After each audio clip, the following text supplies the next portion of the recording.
Bienvenidos todos ustedes, bienvenidos los que están ahora conectados, los que se van a conectar en otro momento, van a escuchar en alguna otra plataforma. Hoy vamos a estudiar, dada la cercanía, estamos a más o menos 10 días de Rosh Hashanah, vamos a estudiar todos temas que tienen que ver con Rosh Hashanah, que tienen que ver, son las cosas que se estudian, ¿no? Alguien me va a poder decir, bueno, pero algunos conceptos ya los vimos, en fin, pero son las cosas que se estudian en esta fecha, son lo que necesitamos repasar y estar bien afilados como para llegar al día de Rosh Hashanah, uno de los días más importantes del calendario judío, para saber qué es lo que está pasando, qué es lo que tenemos que hacer, cuál es la dinámica espiritual de ese día, y es con ese espíritu que vamos a empezar a estudiar rápidamente. Este shiur también fue preparado, Leilu Nishmat, Moshe Haim Ben Naomi, Ayala Bat Haya, que sea también Leilu Nishmatam y también que sirva para Refuah Shema de todas las personas que la están necesitando en este momento. Si quieren, si alguno de ustedes tiene algún conocido o algo que esté enfermo, piensen en el nombre de él en este momento y compartimos también el mérito del estudio con esas personas. Vamos. Sabemos que en Rosh Hashanah es, digamos, el famoso Yom Adin, ¿no? El nombre, el día del juicio, ¿no? Es un día donde somos juzgados. La pregunta es, ¿por qué es en Rosh Hashanah? ¿Por qué en este día más que en otros días del año? ¿No? ¿Qué es lo que está pasando en este día que nos hace, digamos, más, eh, si se quiere, solemnes o es más, o es más digamos, está tan conectado con el concepto de juicio? Yo quiero compartir con ustedes de dónde viene esta idea de juicio y por qué en este día, ¿no? Porque dentro del calendario judío sabemos que hay distintas, digamos, dinámicas y distintas cosas que están pasando en cada época del año, ¿no? Tenemos, por ejemplo, el año nuevo, el juicio de lo que tiene que ver con los árboles o con la cosecha que es en Pesaj, con los frutos que es en Shavuot, con las lluvias que es en Sukkot. Entonces, la pregunta es por qué al hombre se lo juzga en esta fecha y no en cualquier otra fecha del calendario. Esa es la pregunta. Estamos tratando de entender de dónde viene este concepto del din, del juicio en Rosh Hashanah. Para eso tenemos que recordar un poquitito, digamos, qué es lo que pasó al comienzo mismo de la creación, en los primeros momentos, ¿no? Ni siquiera días podemos decir, ¿no? Sabemos que el Adán Rishon, el primer hombre que habitó sobre la tierra, una creación de Hashem, fue creado el día 1 del mes de Tishrei, que sería el día 1 del comienzo del nuevo año, por decirlo de una manera. Y así trae la Gemara que en la hora 10 transgredió, en la hora 11 fue juzgado y en la hora 12 fue perdonado. Entonces, tenemos un concepto que ya lo estudiamos juntos muchas veces y una vez más lo tenemos que refrescar y aplicar a esto. Es que en el judaísmo no recordamos cosas que pasaron, sino que sabemos que la misma energía que existió en un momento se recrea y está de vuelta presente cada vez que llega esa fecha en un nuevo año. Entonces, así como en Pesaj, nosotros no solo recordamos la salida de Egipto, sino que entendemos que la misma energía de liberación que hubo en su momento cuando salimos de Egipto se recrea y está presente, y tratamos de subirnos esa energía y utilizarla a nuestro favor. ¿Para qué? Para alguien puede decir, bueno, yo no soy esclavo. Es verdad, no somos esclavos en términos, digamos, en los términos de esclavitud que sabemos que hubieron en Egipto, pero también somos esclavos de otros conceptos y de nuestras pasiones, de nuestros deseos, de nuestra agenda, de nuestros hijos, de nuestros padres, en fin. Tenemos otro concepto de esclavitud, pero también tenemos esa misma idea de liberación que se recrea y viene todos los años cuando llega la fecha de Pesaj. Y así con cada uno de los hitos que tenemos en el calendario judío. Insisto, este es un concepto fundamental y muy importante. No es que estamos recordando, sino que la misma energía vuelve a estar presente. Entonces, ¿ahora qué pasa? Hay la misma energía que hubo en el momento de la creación de Adán Rishon, cuando él pecó, hubo un juicio, hubo un din. Entonces, y también hubo un perdón, Baruch Hashem. Entonces tenemos que saber que es esa, digamos, eso es lo que está volviendo a pasar en los días de Rosh Hashanah. No es exactamente igual que el concepto del Año Nuevo secular, sino que es un concepto mucho más espiritual, mucho más profundo.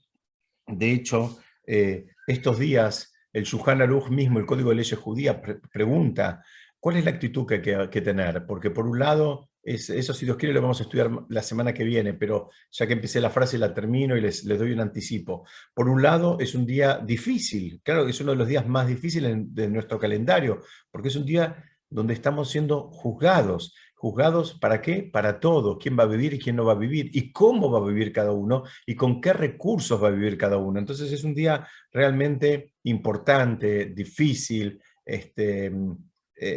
si se quiere, por eso también es un día solemne. Y por el otro lado es un día festivo.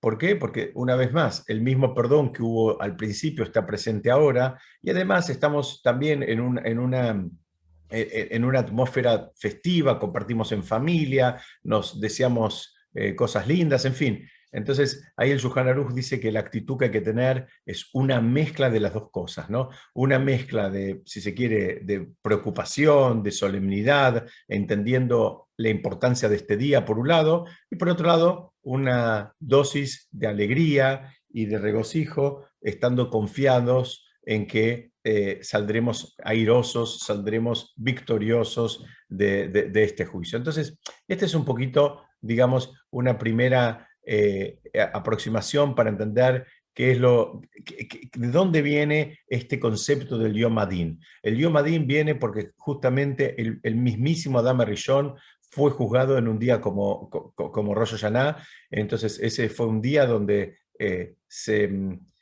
digamos, se dio un juicio, se hizo, digamos, o si quieren vamos más atrás, se dio una transgresión, el juicio y el perdón. Entonces está presente de vuelta todo eso.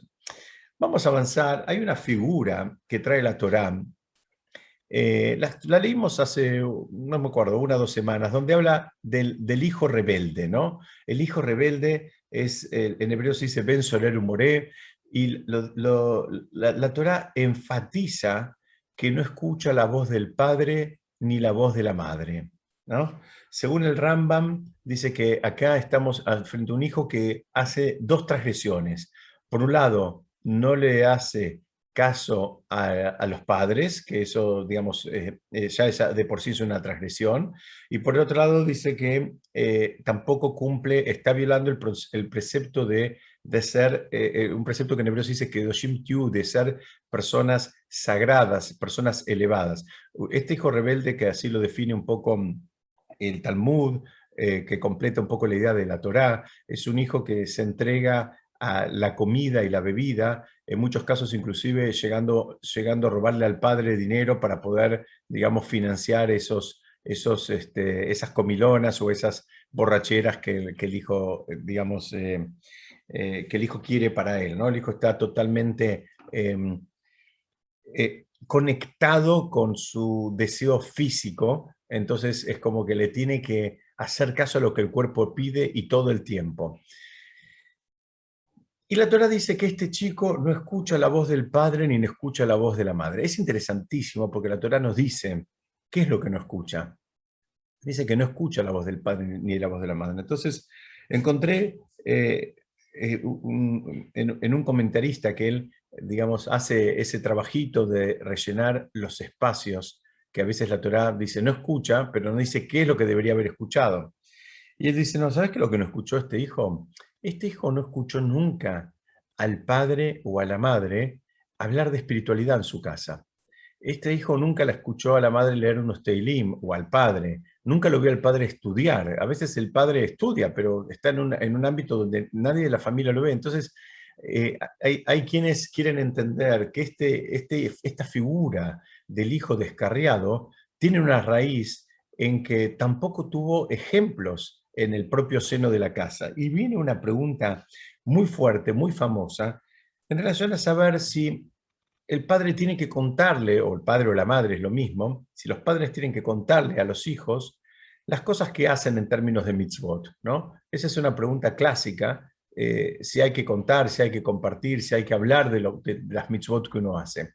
¿Por qué digo que es pregunta? Porque por un lado hay un concepto de recato y de tzeniut y de no vanagloriarse, de no cancherear, entonces no contamos mucho algunas cosas que a veces hacemos, de vez en cuando algunas cosas buenas que hacemos, no contamos mucho las mitzvot que hacemos, porque bueno, no es el espíritu andar, como les decía, canchereando con eso, ni haciendo, digamos, alaraca de que, bueno, ayer ayudé a una persona y hoy ayudé a otra y además estuve estudiando 20 horas y además hice una tefilá de 5 horas, en fin. La idea no es hacer eso. Pero por el otro lado, los jajamim dicen, mira, tenés que encontrar un punto intermedio, porque por un lado está bueno eso del recato, porque el recato sirve para todos, principalmente el recato sirve para la misma persona, que es que no se la crea, que no se le infle el pecho, que no se crea, digamos, más que nadie. Entonces, en ese sentido está bueno porque ayuda a la persona en este caso que es el sujeto que está haciendo las mitzvot, a que se vaya construyendo de una manera sana, como una persona espiritualmente elevada, como decimos siempre. Por el otro lado, no es la receta ideal, porque muchas veces si hay tanto recato es que nadie se entera de nada, y también si nadie se entera de nada en su propia familia, nadie aprende nada.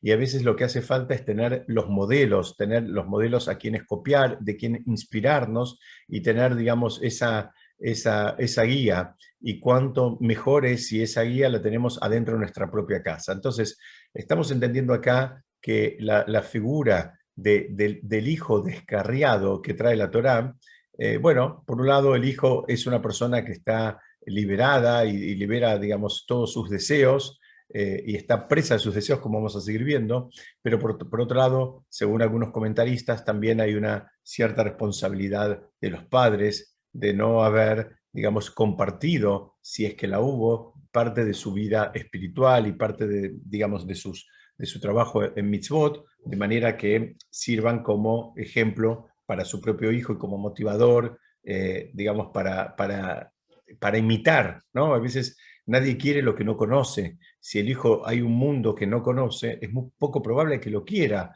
cuando el otro mundo está mucho más, digamos, presente y bombardea en sus amistades, en las publicidades, digamos, en todo contacto que él tenga con el mundo secular. Entonces, si el hijo no conoce el mundo espiritual, difícilmente lo quiera.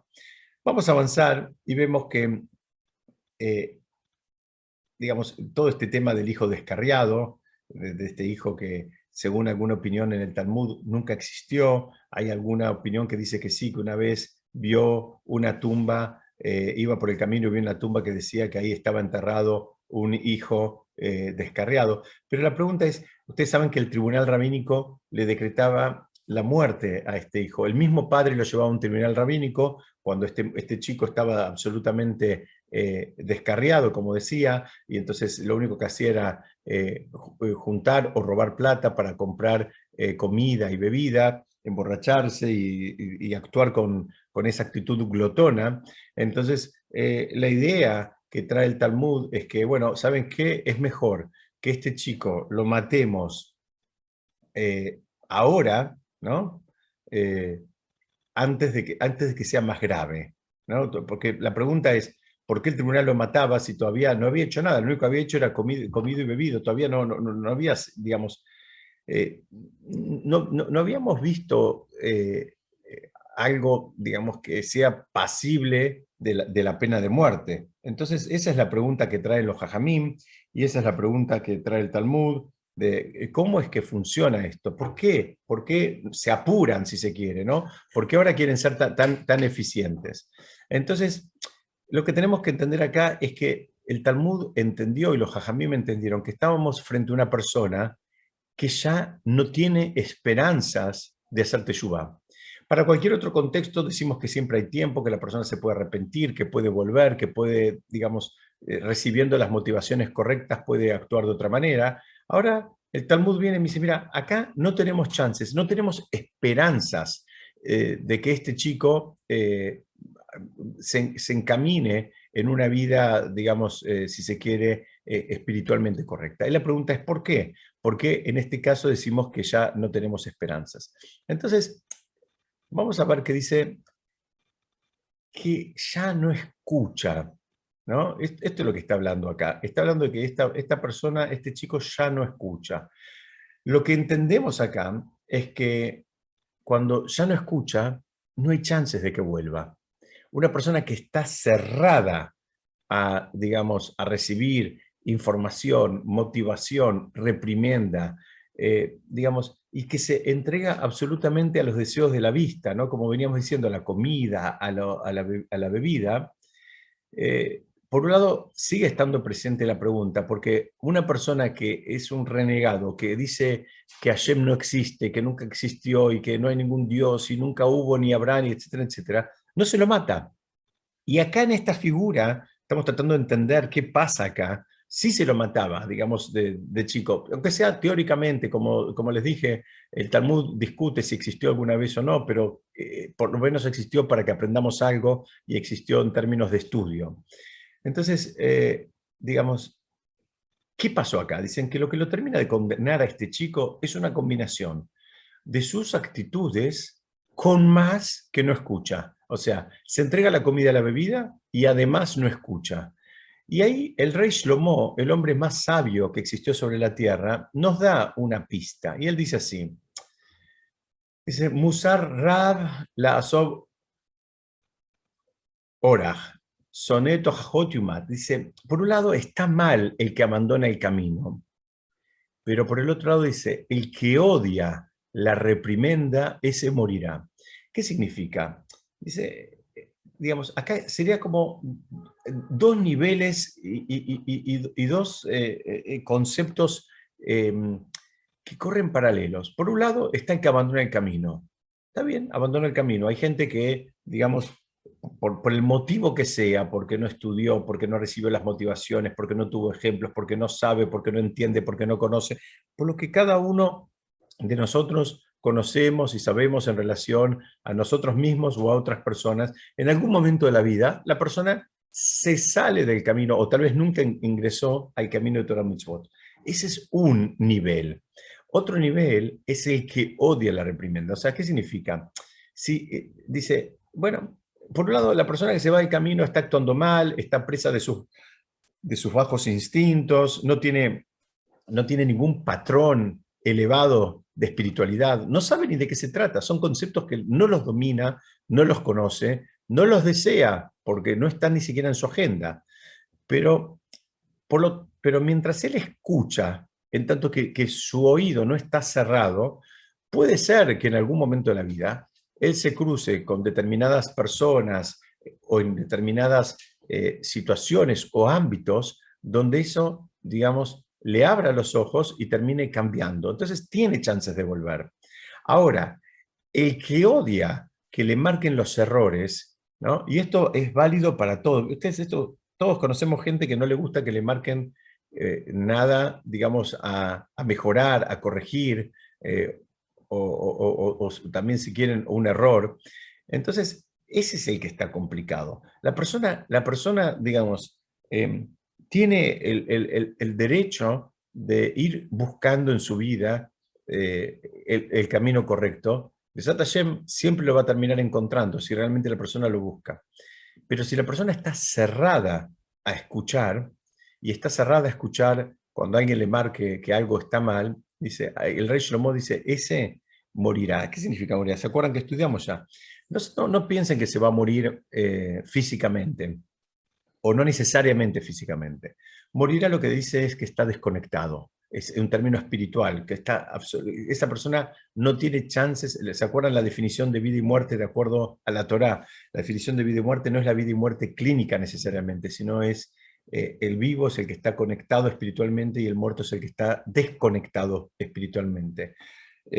Siempre decimos que hay personas que compran, venden, se van de vacaciones, disfrutan mucho del mundo, vos los ves, como se dice en castellano, colitos vivitos y coleando, y eso no significa que estén vivos en términos espirituales. Esas personas, en tanto y en cuanto están desconectadas de la fuente de vida, que es justamente Hashem y la Torá, esas personas espiritualmente se las considera como que están muertas. Y a eso se refiere este pasuk cuando dice que el que odia la reprimenda morirá. ¿Por qué? Porque no tiene cómo engancharse, no tiene cómo conectarse, no tiene cómo crecer, porque en algún momento le van a tener que marcar algo y él odia eso, no quiere saber nada con eso. Entonces está realmente complicado.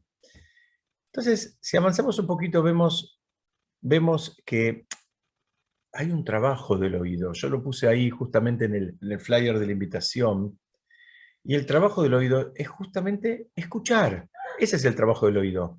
El oído tiene que estar, digamos, haciendo su trabajo para el cual fue diseñado y creado, que es escuchar, no cerrarse. Entonces, primer concepto importante. Parecería que uno puede elegir cuándo escuche y cuándo no. Y la realidad de las cosas es que sí, es verdad, podés elegir y hay veces que no tenés que escuchar. ¿Sabés cuándo no tenés que escuchar? Cuando te vienen a contar la yonarrá, te vienen a contar chismes, te vienen a contar cosas que, digamos, la verdad es mejor no enterarse porque ni siquiera sabés si es verdad. En fin, hay un mundo de alajot que tienen que ver con eso. En esos casos está bien que cierres tus oídos, pero en el resto de los casos tenés que tener los oídos funcionando, porque para eso fueron creados, no para, digamos, apagarlos. Si quieren, vamos a ver, déjenme compartir con ustedes un concepto de alajá, ¿no?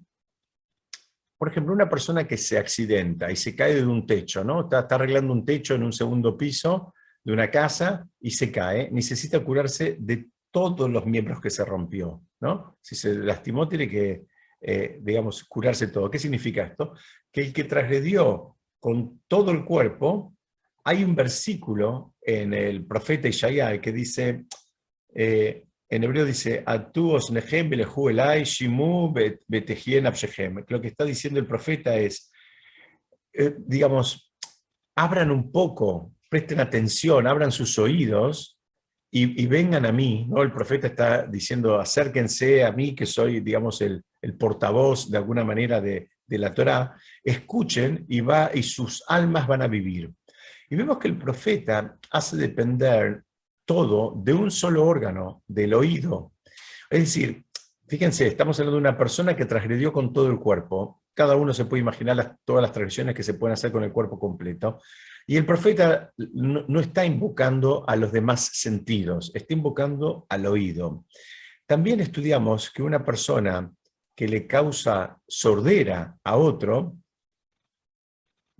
supongamos que alguien, no sé, quiere hacer un chiste con un instrumento muy, muy fuerte, le hace sonar al lado del oído y eso provoca una sordera. O cualquier otro tipo de accidente, Hashem Yishmor, que nunca nadie vea, que la persona pierde la capacidad del oído. Dice, ustedes saben que Baba Kama, en el Tratado del Talmud, Baba Kama establece que el que le causa sordera al otro, lo tiene que pagar por destrucción total. ¿Qué significa? ¿Se acuerdan, de acuerdo a la Torá, cómo es la forma de pagar por este tipo de daños? Entonces, se comparaba, por ejemplo, si una persona le provocó la sordera a otra, que vamos a suponer tiene 40 años. Entonces, ¿cómo es el sistema de la Torá? Dice, bueno, se toma una persona de 40 años, digamos, con características similares a este que ahora quedó sordo, y se evalúa si fuese a venderse como esclavo, en una época que existía esa figura de la gente vendiéndose como esclavo, había un mercado de compra y venta de esclavos. Entonces, si este fuera a venderse como esclavo, ¿cuánto valdría esa persona, digamos, con la capacidad de escuchar, digamos, funcionando, y cuánto vale ahora que esa capacidad la perdió? Y esa la diferencia es lo que tenía que indemnizar el que le causó ahora la sordera a esta persona. ¿Se entiende? Entonces, vemos que el sentido del oído era tan grave que no se hace esa cuenta, ¿no? El que causa que el que le hizo perder el sentido del oído al otro, no se hace esa cuenta y se paga la diferencia, sino que se lo paga lo que llama por destrucción total. ¿Cuánto vale esta persona si se quiere vender escuchando en el mercado, digamos, de esclavos? Es decir, contra otras cosas haríamos esta cuenta y calcularíamos las diferencias. Si Hasu Shalom, alguien, no sé, le provoca que al otro pierda un miembro, pierda una mano, por ejemplo, entonces se evaluaba cuánto valía una persona de sus mismas características con las dos manos y una con una sola y pagaba la diferencia. En el caso de alguien que provoca sordera, lo tenía que pagar por destrucción total, o sea, lo tenía que pagar completo. La pregunta es, ¿por qué? Y vemos que el sentido del oído es muy importante porque el sentido del oído, además de proveer el equilibrio al cuerpo, y no solo al cuerpo, sino también a la mente, es lo que muchos podrían pensar que la vista es lo que más nos conecta con el mundo exterior. Los jajamim entendieron que el oído es lo que más nos conecta con el mundo exterior. El oído es lo que más nos ayuda a crecer, ¿no? La capacidad de poder escuchar es una capacidad que tiene que ver con el aprendizaje. Entonces, vemos que además fue el oído el que escuchó la revelación en el monte Sinaí. Cuando Hashem se reveló y nos dio a través de Moshe la Torá, el sentido por excelencia que recibió esa revelación fue el oído. Y ahora, ¿qué pasa? La persona está dejando de usar los oídos, ¿no? Digamos que por un lado, en el relato es como que fueron muy importantes y ahora la persona no los quiere usar para lo que fueron diseñados. Permítame avanzar un poco y vemos que también hay un versículo en Breshit, cuando Hashem lo reta a Adán Arishon por el pecado, digamos, original con la serpiente que todos recuerdan, le dice, Kishamata el kolishdeja, por cuanto que escuchaste la voz de tu esposa, ¿no? Acá también Hashem mismo hace depender el problema de haber escuchado algo que no debería haber escuchado, ¿no? Y le da el motivo directamente. Y con eso se configuró la primera transgresión de la historia. Esa fue la primera vez que alguien pecó en la historia de la humanidad y al mismo tiempo es la raíz de todas las transgresiones que van a venir después. Es decir, los jajamim entienden que el oído, digamos, tiene una función. Y la función del oído no es solo es escuchar al prójimo, no solo es escuchar, digamos, conectarse con el prójimo, sino también escuchar los mandatos espirituales. Es algo que escuchamos ya en el monte Sinaí, porque todas nuestras Neyamot por lo menos estuvieron presentes. Y ahora, si no hacemos, digamos, si no llevamos una vida acorde con lo que planteó, digamos, Hashem en el mismísimo monte Sinaí cuando entregó la Torá, si no hacemos una vida que tenga que ver con digamos, los principios espirituales eternos de la Torá, básicamente por lo menos los que están establecidos en los 10 mandamientos, es como que escuchamos algo y ahora no lo escuchamos más, dejamos de escuchar. Entonces, es por eso que todos los años, en la misma fecha, los hijos de ese primer hombre que somos nosotros, que no escuchó, o mejor dicho, que no utilizó el sentido del oído, ¿no? El sentido de la capacidad de escuchar, no lo utilizó de manera correcta, y ahora tenemos una vez más de corregir ese error original. La pregunta es ¿cómo? ¿Cómo lo podemos corregir? Y la respuesta es muy linda porque es justamente escuchando el shofar. El trabajo espiritual de Rosh Hashanah es básicamente escuchar el shofar.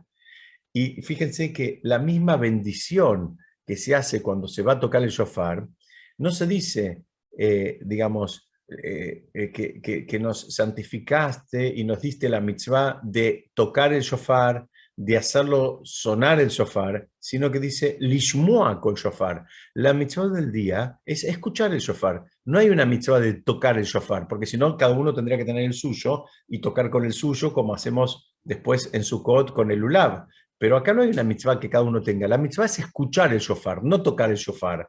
Entonces, acá vemos que algo con el oído y con Rosh Hashanah está muy conectado. Hay un trabajo que hay que hacer con el oído. Lo primero que hay que hacer es sentarse y escuchar el shofar. Eso es lo que hay que hacer. Bueno, hay momentos hay que pararse también, ¿no? Es de acuerdo a la parte de la tefilá. Hay partes que se escuchan sentados y hay partes que Besat Hashem lo vamos a escuchar parados. Entonces, ¿qué pasa acá? Vemos que Adán pecó, digamos, por dos motivos. Por un lado, la vista de la mujer ahí relata la Torá, que la mujer vio que el árbol era placentero a la vista. Por un lado se dejó llevar digamos, por la información que le daban los ojos. Los ojos le daban una información placentera, entonces se dejó llevar. Pero también el oído, ¿no? Javá, Eva sucumbió a la tentación, a la incitación del Nahash, de la serpiente, y Adán a las palabras de Javá. O sea, fue una seguidilla de tropiezos. Cada uno, digamos, eh, volvió sobre los pasos del otro. Y ahora tenemos que ver que en la entrega de la Torá, en el monte Sinaí, se reparó, digamos, lamentablemente fue de manera temporal, ¿no? Este daño que se había hecho a la vista. Es decir, ustedes saben que Adán Arishon tenía una capacidad de ver, así lo define el Talmud, que podía ver de un extremo a otro del mundo. Cuando él vio, junto con su esposa, vio de una manera no correcta, perdió esa capacidad de ver de un extremo a otro del mundo. Esa capacidad de ver no era solamente una capacidad de ver física, era una capacidad de ver espiritual. Y, y estudiamos en otras oportunidades, ¿no? Que así como tenemos cada uno de nosotros, tenemos los sentidos físicos, también tenemos un paralelo espiritual para cada uno de nuestros órganos. Y tenemos una capacidad de ver espiritual que está conectada también con la capacidad de ver física. Y de acuerdo a lo que vemos en el mundo físico, también vamos a ver en el mundo espiritual. No pensemos que no tiene nada que ver una cosa con la otra. Están absolutamente interconectadas las dos cosas. Entonces, en el monte Sinaí, cuando fue la entrega de la Torá, les decía que hubo una reparación, por lo menos temporal, del sentido de la vista, y la Torá define que el pueblo, ayu roim etakolot, dice que ellos podían ver a los sonidos, ¿no? Como la revelación en el Sinaí fue con sonidos, inclusive también de shofar, y ellos podían ver a los sonidos. ¿Qué significa? Los sonidos se escuchan, no se ven. No, cuando vos tenés el sentido de la vista absolutamente refinado, como alcanzaron en ese momento, ellos podían ver, ¿qué significa? Podían ver como la esencia y la espiritualidad de las cosas, y entonces por eso decía que podían ver a los sonidos, cuando habitualmente cuando nos queremos referir a los sonidos nos referimos a escuchar. Entonces ya entendimos que eso se arregló temporalmente. Lamentablemente, ¿por qué digo temporalmente? Porque al poco tiempo de la entrega de la Torá en el monte Sinaí, volvieron a transgredir con el pecado del becerro de oro, y ahí perdieron de vuelta esa capacidad de ver. Pero durante un tiempito, cuando, digamos, recibieron la Torá, fueron unos 40 días, tenían arreglado el tema de la vista que había estado roto desde Adán Rishon hasta la entrega de la Torá. Ahora, también entendimos que con el shofar arreglamos el sentido del oído. Ahora, por eso es tan importante escuchar el shofar, porque tenemos que arreglar, ahora tenemos que usar el oído para lo que fue diseñado, que es para escuchar las mitzvot y los mandamientos de Hashem. Hashem dijo que hay que escuchar el shofar, vamos y lo escuchamos. No hacemos cuentas, no empezamos a evaluar, me conviene, no me conviene, estoy cansado, no estoy cansado, cierro el negocio, abro el negocio. No, ese día tenés que escuchar el shofar, suspendés todo y vas y escuchás el shofar, punto, porque eso es lo que se espera que hagamos. Entonces, nos queda ahora cómo arreglamos el sentido de la vista, ¿no? Porque el sentido de la vista, les dije, se arregló, pero fue temporal, se rompió. Entonces, ustedes saben que había, durante la existencia del Beit HaMikdash, tanto el primero como el segundo, había una mitzvah que se llamaba Reiyat Bamikdash, o sea que había que presentarse en el Beit HaMikdash y contemplarse más cerca, más lejos cada uno lo que podía, el Beit HaMikdash, y la idea era ver y ser visto. ¿Qué pasaba ahí? La idea era conectarse con algo espiritual, tener un espacio de espiritualidad. Fíjense que es una mitzvah, digamos, por lo menos rara, ¿no? Que había que ir al Beit HaMikdash y, bueno, ver y ser visto, ¿no? ¿Por qué? Porque todos nos influenciamos de lo que vemos. Entonces dice, bueno, anda al Beit HaMikdash, anda a un lugar donde haya espiritualidad y que te vean y vos también mirá y eso te va a contagiar y vas a hacer uso, digamos, si se quiere, refinado de este sentido tan lindo que tenemos, que es la vista. Pero ustedes me pueden preguntar, pero ¿y ahora que no tenemos Beit HaMikdash, cómo hacemos? ¿Qué pasa acá? ¿Cómo sigue funcionando este don de ver y ser visto en el Beit HaMikdash? Entonces dicen, bueno, en el momento en que se toca el shofar, también en alguna medida somos vistos espiritualmente. Cuando la persona hace su esfuerzo, su shtadlut, para acercarse y escuchar el shofar, en donde sea, en el templo, en la plaza, de acuerdo a lo que cada contexto permita, digamos, eso también está demostrando que la persona está queriendo acercarse, entonces también ahí volvemos a arreglar, o por lo menos intentamos volver a arreglar el sentido de la vista que está roto desde Adán Rishon. Entonces vamos viendo cómo reparamos el oído, reparamos la vista, es un negocio bastante interesante como para no perdérselo, digamos, las chances que tenemos en Rosh Hashanah.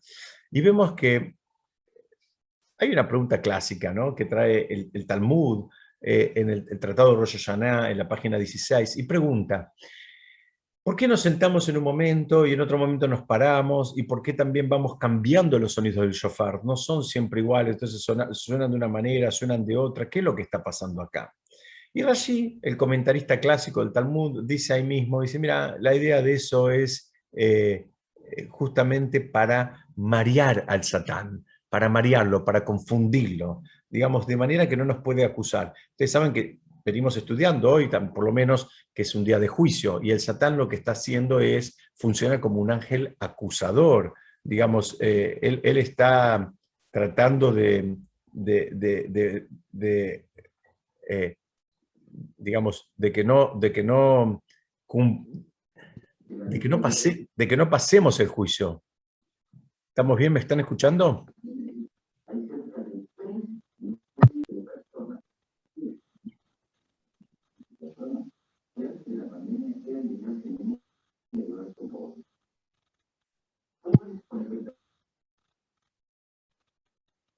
Bueno, vamos a avanzar. Entonces el Satán está tratando de acusar, digamos, a la persona, digamos, de manera de que no pase, de que no pase el juicio. Lo que está tratando de hacer el Satán es eso. Entonces nosotros usamos el shofar como para marearlo al Satán. Cuando ve que tocamos y volvemos a tocar, y cuando ve nuestro amor por la mitzvah, lo confunde. Una primera forma es lo confunde y le tapa la boca y no lo deja acusar. Cuando ve toda la gente que deja sus actividades y se organiza, y los mayores y los jóvenes y los bebés y los chicos, y van y vienen, y la persona que está en la casa se organiza para que alguien venga a tocarle el shofar a la casa, en fin, cuando ve todo ese cariño por la mitzvah, el mismo Satán no entiende nada y dice, eso le tapa la boca. Eso por un lado. Por otro lado, pregunta ahí mismo el Talmud, ¿qué significa esto de, en hebreo se dice learbev et a Satán, marearlo al Satán? ¿Por qué no dice directamente para cerrarle la boca al Satán? Entonces dice, mira, hay cosas que tenés que saber que pasan y hay cosas que no hay chances de que pasen. Primero, dice, el Satán tenemos que saber que es a su vez, es un malaj, es un ángel, pero no es un ángel solo, es un ángel que es un ángel triple, ¿no? Es el Satán, es el Yetzer Hará y es el malaj Hamavet. De vuelta, es el Satán, es el instinto del mal y es el ángel de la muerte. Esas tres funciones las tiene un mismo ángel. Y vos tenés que saber que, digamos, que es el mismo. Y alguien me puede decir, ¿y a mí para qué me cambia? Saber si son tres ángeles distintos o es uno solo. ¿No? Es también una pregunta que trae ahí, dice, ¿para qué queremos saber eso? ¿En qué nos cambia saber que estamos frente a tres ángeles o si estamos frente a uno solo que tiene tres funciones en su agenda. Entonces, para explicar esto tenemos que entender dos o tres cositas más. Primero, que el shofar conecta a la gente con una emoción que no conecta ningún otro instrumento. Todos sabemos que cada uno, independientemente de su gusto y de su cultura musical, una cosa es el sonido de un piano, otra cosa es el sonido de una batería y otra cosa es el sonido de una guitarra. Y cada uno de esos instrumentos despierta una emoción en nosotros distinta, es absolutamente distinta, ¿no? Dice, bueno, el shofar es un instrumento, por llamarlo de una manera, que sirve, por un lado, para espantar al Yetzer Hará, ¿no? Que tanto nos molesta durante todo el tiempo, y por el otro lado, sirve para motivar a la Neyamá. Es un instrumento que tiene una conexión directa con el alma, no necesariamente con el cuerpo. Por eso puede ser que al gusto de cada uno de nosotros nos parezca más bonito o menos bonito el sonido del shofar. Eso, la verdad, no tiene ninguna importancia, porque el sonido del shofar tiene un impacto exclusivamente espiritual, y básicamente lo que está pasando es que la neyamá, el alma de la persona, sí escucha y tiene placer de este tipo de sonido, que es el sonido del shofar. Entonces, eh, hay una pregunta que todavía no contesté, que es ¿para qué me sirve saber que son tres en uno? Pero la voy a dejar para dentro de unos instantes, y vamos antes a preguntar ¿por qué no dice directamente? Porque el Talmud dice que es para marearlo al Satán. ¿Por qué no dice directamente espantarlo, sacarlo, matarlo, lo que sea? Dice, tenés que saber que no lo puedes sacar. No existe manera de sacarlo por completo. A todos nos gustaría, pero es parte del esquema con el que Hashem pensó el mundo. Lo pensó de una manera donde este trabajito va a estar presente, y vamos a tener que convivir con él. En el mejor de los casos, le podemos bajar el volumen, lo podemos apagar un poco, apagar temporalmente, pero no existe pensar que, bueno, ¿sabes qué? Lo vas a poder sacar por completo, lo vas a poder arrancar de raíz, y ahora, ¿sabes qué? Voy a estar tranquilo y no va a haber nada que me moleste. Creo que esa es una fantasía que todos tenemos, en decir, bueno, tal vez yo voy a estudiar Torah en algún momento cuando tenga determinado dinero en el banco y tenga mis actividades totalmente controladas, o esté retirado, o esté así. ¿Sabes qué? No existe eso. Cuando tengas todo eso, van a aparecer otras cosas que te van a sacar, digamos, de la agenda espiritual, que pueden ser las más tontas, las más mundanas, desde un partido de fútbol hasta la visita de un plomero, en fin, no pienses que existe eso. Entonces el Talmud aclara y dice, no hay manera, lo máximo que puedes hacer es engañarlo un poco, eludirlo un poco, marearlo un poco, pero tenés que saber que vas a tener que convivir con él, como convivimos desde el primer día que llegamos a este mundo y hasta el último día que vamos a estar acá. Y eh, vamos ahora sí a tratar de contestar ¿para qué me sirve saber que son tres en uno? Y esto lo explican, dice, mira, si alguien, digamos, tiene que hacer un negocio o interactuar con alguien, vamos a pensar que es un ladrón de poca monta, ¿no? Un arrebatador de billeteras o de celulares en la calle. Bueno, alguien se puede preparar para enfrentar a alguien que es alguien así. Bueno, sabemos que es arrebatador o es ladrón, entonces tendré mis precauciones. Pero si vos te encontrás con otro y te dicen, mira, este es un asesino, es alguien que ya tiene en su haber unas cuantas muertes, es un sicario o lo que se te ocurra, seguramente vos vas a tener otras precauciones cuando tengas que interactuar con una persona así, porque vas a entender la gravedad digamos, del riesgo que está presente en esa interacción que estás por tener. Dice, tenés que saber que son tres malajim, y tenés que saber, perdón, que es un malaj que tiene tres funciones, que es el mismo. Primero porque así como no te preparás de la misma manera para interactuar con un ladroncito que con un asesino, de la misma manera tenés que saber digamos, cómo defenderte de este malaj, de este ángel, cuya misión es justamente sacarte a vos del mundo espiritual. Vos tenés que saber qué es lo que él quiere y con qué herramientas él está actuando para poder mínimamente intentar, digamos, ensayar una defensa. Si vos no sabés contra quién estás peleando, ya estás dando una ventaja muy grande. Si la persona no sabe los riesgos de esa pelea, también está dando una ventaja muy grande. Y entonces acá está sabiendo, fíjate que este malaj no es cualquiera, es el malaj Hammavet, es el ángel de la muerte también. Entonces, si este ángel tiene la fuerza, inclusive, de matarte, y estamos hablando de vuelta, no una muerte física necesariamente, estamos hablando de la muerte espiritual que explicamos hace un ratito, ¿no? Este ángel tiene la fuerza de sacarte. Vamos a ver cómo funciona. Fíjense cómo dice el Talmud. El Talmud dice se cumplen en 3 etapas. Dice, este malaj, este ángel viene, que su trabajo es hacer esto, viene y te incita.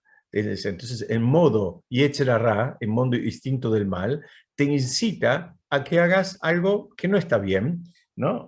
O mejor dicho, también puede ser a que no hagas algo que está bien. Puede funcionar para las dos cosas.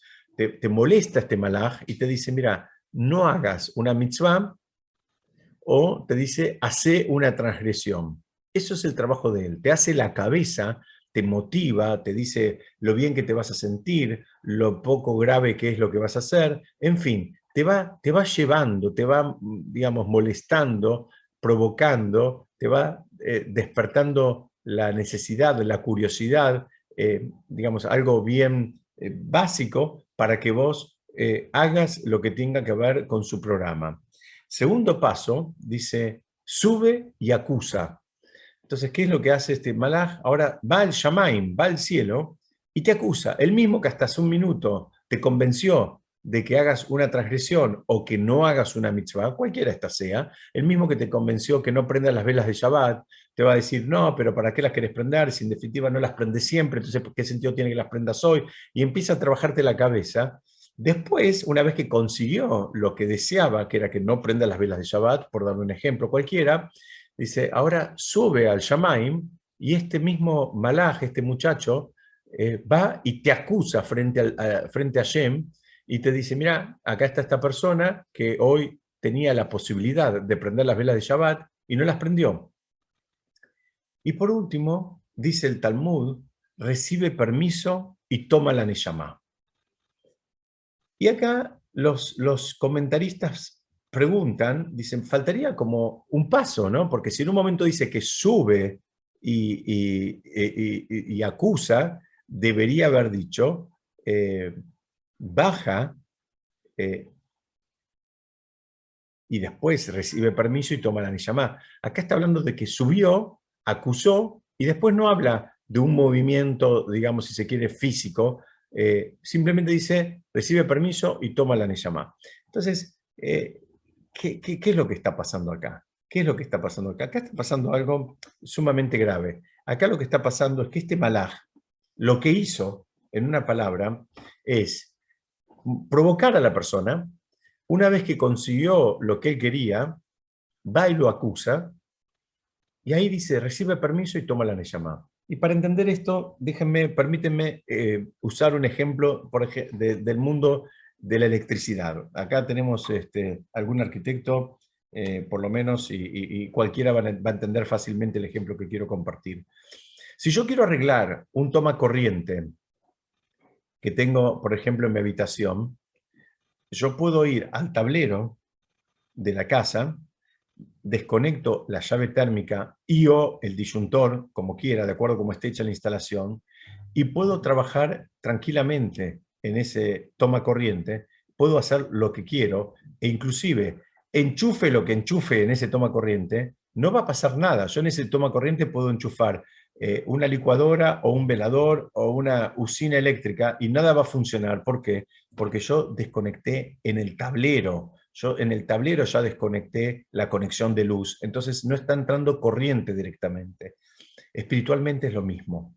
Espiritualmente es lo mismo, insisto, a esto se refiere cuando habla de una muerte, que el malaj baja y toma la neyamá. ¿Qué significa? No significa que lo mató necesariamente, lo que significa es que lo desconectó. Ya el malaj consiguió su objetivo, lo desconectó espiritualmente, tomó la neyamá, ya ganó él, y por eso dice por eso no dice que baja, porque una vez que lo desconectó espiritualmente, es equivalente al electricista que desconectó, digamos, una térmica en el tablero. No hace falta que haga nada más, no tiene que sacar los cables que están en el toma corriente del dormitorio, no hace falta nada, porque en tanto y en cuanto ya no hay una conexión con la fuente de energía, él puede hacer lo que quiera y los chicos pueden poner los dedos en el enchufe, puede, digamos, puede trabajar, hacer todas las reparaciones que tenga que hacer. ¿Por qué? Porque él está trabajado en el tablero. Y ese es el riesgo espiritual y esa es la batalla espiritual que tenemos todos. El Malaj Mavet viene y funciona de esa manera. Te trata de sacar, te trata de enfriar antes de que hagas una mitzvah y te trata de enfriar después de que la hiciste. Te trata de buscar de que te arrepientas de que hiciste una mitzvah. A veces uno pone mucho esfuerzo en una mitzvah, le gana al Yetzer Hara, le gana el instinto del mal, la hace, la cumple, y después, en lugar de poder estar relajado, va a venir el charará y te va a decir, ¿para qué lo hiciste? No tiene sentido, la podría haber hecho otra persona, en fin, no te valoran, no te aplauden, no tenés reconocimiento, o ese dinero lo podrías haber invertido en otra cosa. Ese es el trabajo, y para eso fue creado el Yetzer Hara. Y nosotros lo que tenemos que saber es por lo menos cómo trabaja él para saber cómo enfrentarlo, porque si no sabemos cómo enfrentarlo, nos va a pasar una y otra vez que vamos a tratar de hacer una mitzvah, muchas veces nos va a ganar el Yetzer Hara, otras veces le ganaremos nosotros, pero ni bien terminemos de hacer la mitzvah, o al otro día, o a la semana, o al mes, el Yetzer Hara vuelve y trata de que, ¿sabes qué? De que te arrepientas de esa mitzvah que hiciste. Entonces ahí, si Hasu Shalom, si Dios nos permita, nos arrepentimos, perdimos dos cosas. Perdimos la mitzvah misma, porque nadie tiene una recompensa por una mitzvah que se arrepintió de haberla hecha. Perdimos el tiempo que la mitzvah nos llevó y perdimos más cosas, porque a veces perdimos el dinero mismo. Supongamos que yo, no sé, alguien me pide una donación para lo que sea y yo digo, bueno, le voy a dar $100. Perfecto. Después me arrepiento, perdí los $100 porque ya no los tengo más, perdí la paga espiritual de la mitzvah porque ahora me arrepentí y perdí todo el tiempo y eso que tenía que ver con esa mitzvah ya también se fue y no se perdió. Entonces, ese es el trabajo que tenemos que hacer y fíjense que es tan difícil y tan grave que es parte de lo que es la actividad central de Rosh Hashanah, es tocar el shofar para, aunque sea por una vez en el año, desorientar al Satán, sacarlo que no pueda acusarnos, que no pueda molestarnos, en este caso espiritualmente, en un día que, como explicamos, estamos todos siendo juzgados. Bueno, yo hasta acá quería compartir con ustedes. Todavía no nos deseamos cosas lindas para Rosh Hashanah porque tenemos el encuentro la semana que viene, donde vamos a seguir viendo todos temas que tienen que ver con Rosh Hashanah, pero creo que entendimos cuáles son los trabajos espirituales, las reparaciones que podemos hacer en términos de daños que tenemos en nuestros sentidos, si se quiere, espirituales y lamentablemente también materiales. Son básicamente dos grandes reparaciones que las podemos hacer al mismo tiempo: la reparación del sentido de la vista, la reparación del sentido del oído, cuando Besat Hashem estemos en unos 10 días más o menos, cada uno en el lugar que haya elegido, escuchando el shofar, como establece la Torá. Yo les quiero agradecer a todos por haber estudiado juntos. Quiero saber si alguien tiene alguna pregunta, algún comentario, estoy a disposición. Y si no, Besat Hashem, nos encontramos la semana que viene, Besat Hashem.